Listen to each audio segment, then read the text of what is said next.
Flying is a major part of my job. Each week for the past 20 years, I've traveled from city to city on various business meetings.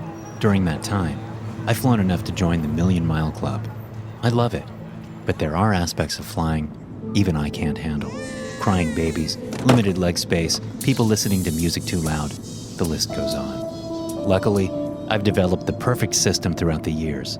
It includes a neck pillow, a sleeping pill, closed shades, and earbuds. Unfortunately, during my last flight, the survival kit had gone missing during check-in. Without it, I was doomed to suffer through a long, sleepless flight. Of course, I was also seated behind someone who wouldn't stop crying. It wasn't even an infant, as I had expected, but a grown woman. She sat with her face pointed towards the window and sobbed loudly. At first, I assumed she was afraid of flying, but if that were the case, she surely wouldn't be too transfixed with the outside world. The thought of her being sad crossed my mind as well, but it didn't sound like that. She just seemed broken. Before long, her whining had garnered the attention of the staff. A stewardess walked over with a concerned look on her face and gently tried to start a conversation with her. "Ma'am, are you all right?" she asked. The woman didn't respond. She just kept staring outside, crying nonstop. The stewardess gently shook her, yet she didn't seem to react. By then, people were getting worried. Whispers filled the cabin, people asking if she was on drugs or if she'd suffered a mental breakdown. I wasn't as much annoyed as I was worried, but something about the situation seemed oddly eerie. I considered opening my own blinds to see what she was staring at outside. Before I got the chance, I heard another person crying a few rows behind me. I turned around to see a man sobbing loudly. He too stared out the window. His eyes were unblinking, and he didn't seem to produce a single tear. In fact, his entire face was rid of all emotion. He just sat there, crying without moving his mouth. "Sir?" one of the neighboring passengers asked as they leaned in to help him. No sooner had he peeked outside the same window as the man before his eyes went blank and he started sobbing with him. Then a fourth joined in, and a fifth. By the time we realized what was happening, half the plane had broken into an unbreakable rhythm of crying. "It's the windows! Close the damn shades!" one of the passengers called out. In a haste, we did as instructed. First, we made sure none of the still sane people got the chance to look outside. Then we proceeded to close the blinds by the crying people, each of us careful not to look outside in the process. As soon as we'd blocked their view of the sky, they instantly fell silent. One by one, their sobs stopped, and the plane fell into uncontrollable silence. I let out a sigh of relief, but the small victory was quickly squashed by a panicked gasp. "They're not breathing!" the stewardess called out. She was right. Each of the previously sobbing passengers had died in their seats. Without a view of the sky, their bodies had simply shut down. In the span of just a few minutes, half the plane had succumbed to an unknown curse. We attempted to resuscitate a few of them to no avail. In the end, we just sat in silence, all of us in shock at what had just happened. In the meantime, the stewardesses were trying to contact the pilots. They weren't responding, and we all knew what it meant. We'd lost them. After a few agonizing minutes of doubt, the stewardesses used their emergency code to open the cockpit. On the inside, we found the pilots crying unresponsively. We brought blankets inside to quickly cover up the windows and removed the dead pilots. From there, ground control gave us instructions and aided us in landing the plane safely. It was rough, but we managed to get to the airport alive. Once there, we were met by a team in hazmat suits. Despite our explanation, they couldn't rule out a possible infection. As we expected, even after an overabundance of tests, nothing was found. To this day, I don't know what happened aboard our flight, nor do I care to find out what those poor souls saw outside the windows. What I can tell you with absolute certainty is that I'm never setting foot inside a plane again. During the past few months, I've spent approximately 50 hours trying to obtain a private pilot's license. I was just about ready to take my final test, but first, I wanted one final lesson with my teacher. Luckily, it was a beautiful day with close to no wind. My teacher, Lawrence, felt comfortable enough to let me do most of the work. He was a relaxed but stern man in his late 50s, and he'd been flying for the better part of his life. The airport was small and situated about an hour from the city. It only had a handful of planes and little staff to speak of. Still, it had its charm, and the surrounding nature was absolutely breathtaking. To the west, stood tall mountains that looked gorgeous from the air. It was only contrasted by lush forests and vast green fields. It was a beautiful sight to behold. Nothing could beat it. I started the engines. Before long, we were flying gently through the air. I'd gotten quite good at takeoff, and though my landings tended to be a bit rough, we always got back in one piece. As we hung in the air, I glanced over at Lawrence. He looked nervous and kept staring towards the western horizon. "Something's wrong, John. Put her back down on the strip," he commanded firmly. "All right, what's going on?" He just pointed towards the mountain range. A storm was approaching out of nowhere.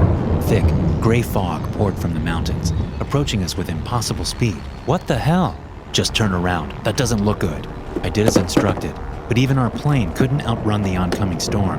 Before we even started our descent, the fog had taken over the landing strip. "Don't worry, I'll take over," Lawrence said. He attempted to contact the staff back on the ground. There weren't supposed to be any further flights that day, but we had to make sure we didn't collide with anything on the ground. Alas, all we got as we turned on the radio was a mess of incomprehensible static. "What the hell is going on?" he asked, more annoyed than afraid.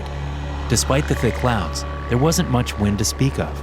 He gently put us down, careful not to let the storm shake us up. As we landed, the fog had become so thick that we couldn't see 10 feet in front of us. He parked the plane and started looking for the rest of the staff. "Where the hell is everyone?" Lawrence asked. "Maybe seeking shelter from the oncoming storm?" I suggested. We ran towards the main hangar, which also contained access to the offices. As we got close, I noticed the number on the building was missing. In its place, someone had written a strange symbol that looked like random lines mashed together. "Did someone vandalize the hangar sign? Or am I having a stroke?" Lawrence joked, trying to brighten the eerie atmosphere. I didn't laugh. Something was horribly wrong. There weren't any planes inside the hangar, just scraps of rusted metal. By all means, it looked like the building had been abandoned for years. Parts of the internal structure had fallen to pieces. In addition, there were no signs of our team anywhere. We entered the offices.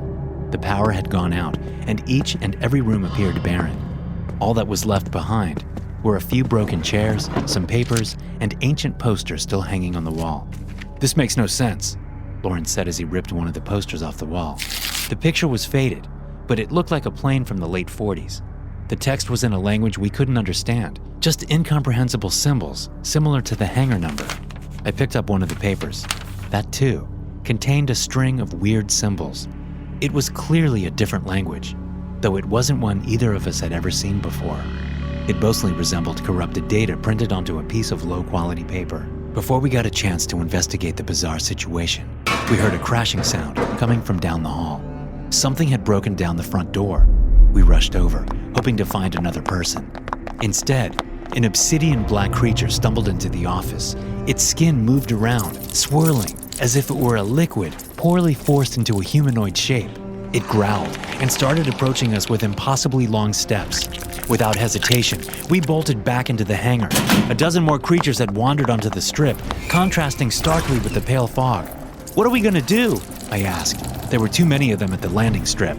The only possible escape would be by getting back into the plane and flying to another airport. "Get to the plane!" Lawrence yelled. We tried to swiftly move past the horrific, dark creatures. They were slightly slower than ourselves, but we'd still need time to get the plane into the air. We got the engine going and slowly started accelerating. One of the creatures had latched onto the plane on Lawrence's side. He attempted to push it off, but just a simple touch seemed to burn his skin. He let out an agonized yell and resorted to throwing his bag at it. When that failed, he opened the door, which finally detached it. As he let out a sigh of relief, another of the creatures jumped in through the open door and grabbed Lawrence. His skin burned and ripped from their bones, and the creature dug deeper into him. Knowing he could do nothing to escape, he simply unbuckled his seatbelt and let the creature pull him out. "Get out of here!" was the last thing I heard him scream.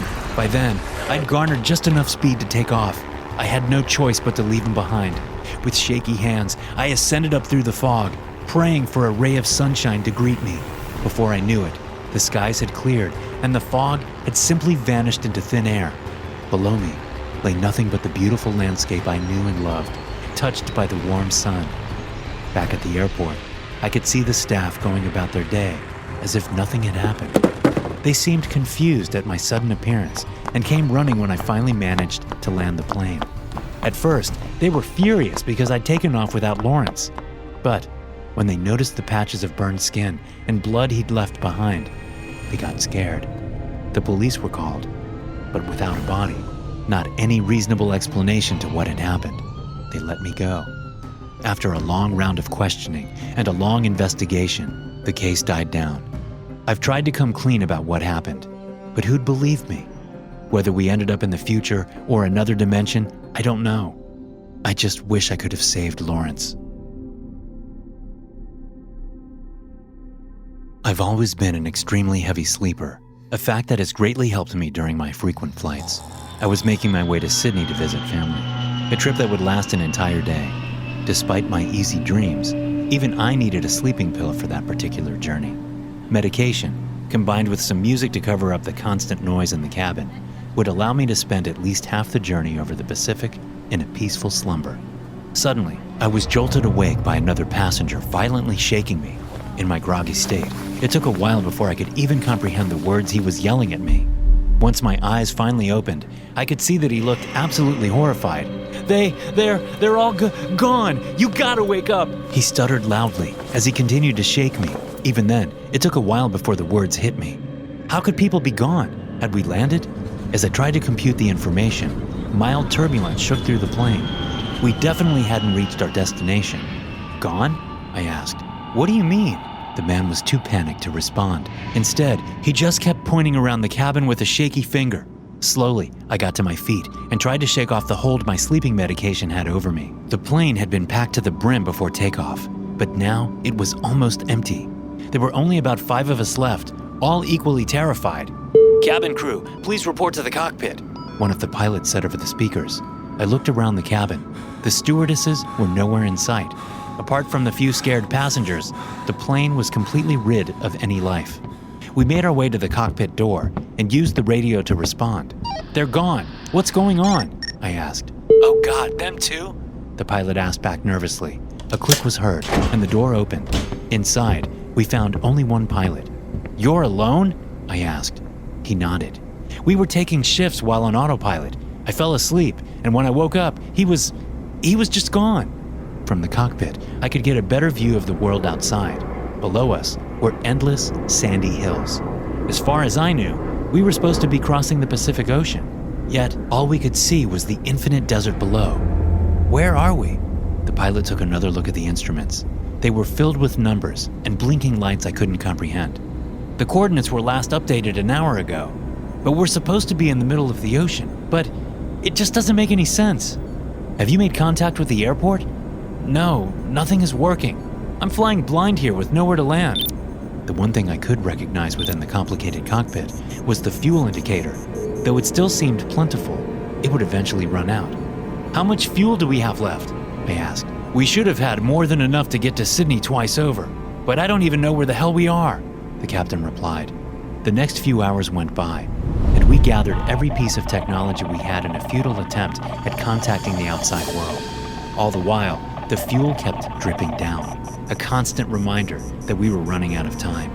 Outside, the desert continued, only interrupted by strange rock formations. They were unnaturally spiky, extending high up from the ground like razors. All we could do was watch and hope the pilot found a safe place to put us down. After a while, the deserts and rocks gave way to a flat piece of land. The pilot looked around before finally making his decision to put the plane down. "This is the best I can do. Get ready for landing," he said. We buckled up in the back of the plane and got ready for a rough landing.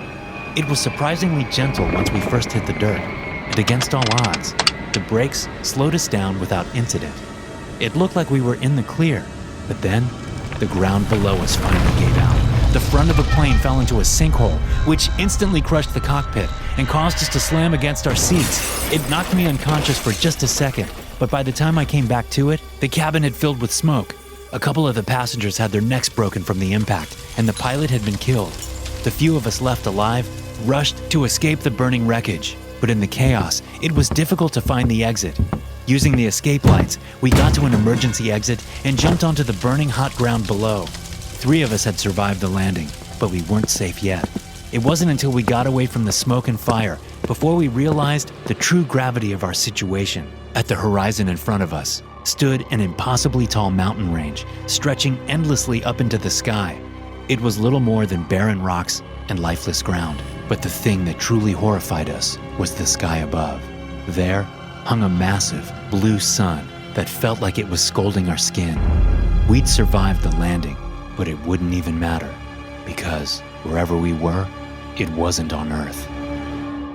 Thanks for listening. If you enjoy these stories, be sure to subscribe to the podcast and check out some more of my episodes here.